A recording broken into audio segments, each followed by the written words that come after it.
உலகெங்கில் உள்ள லட்சக்கணக்கான கோடிக்கணக்கான புரட்சித் தலைவர் ரசிகர்களுக்கு இணைய வணக்கங்கள். அதாவது நான் இப்போ எங்கே இருக்கேன்னா டி மார்லிங் முதியோர் இல்லம், அதாவது கொல்லிமலை அடிவாரம் சொல்லுவாங்க, சாந்தமங்கலம் அந்த இதில் இருக்கேன். ஜோசப்ங்கிறவர் தான் நடத்திட்டு இருக்கிறாரு. கிட்டத்தட்ட 40 ஆண்டுகளுக்கு மேலாக சீரோடும் சிறப்போடு இதை பண்ணிட்டு இருக்கிறார்.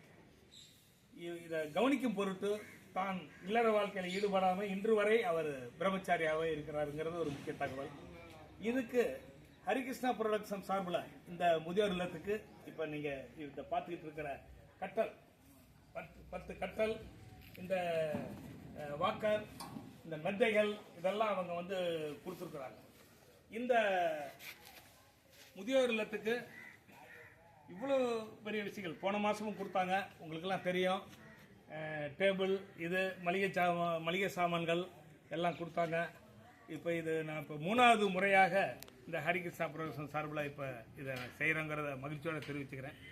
இவ்வளோ விஷயங்கள் செஞ்ச லட்சக்கணக்கான கோடிக்கணக்கான புரட்சித்தலைவர் ரசிகர்கள் சார்பிலும் எனது சார்பிலும் இந்த முதியோர் இல்லத்தில் இருக்கக்கூடிய பெரியவர்கள், தாய்மார்கள் இவர்கள் சார்பிலும் ஹரிகிருஷ்ணா புரொடக்ஷனுடைய உரிமையாளர்கள் கிருஷ்ணா, மலர், ஹரி இவங்களுக்கு மனமார்ந்த நன்றியை தெரிவித்துக் கொள்கிறோம்.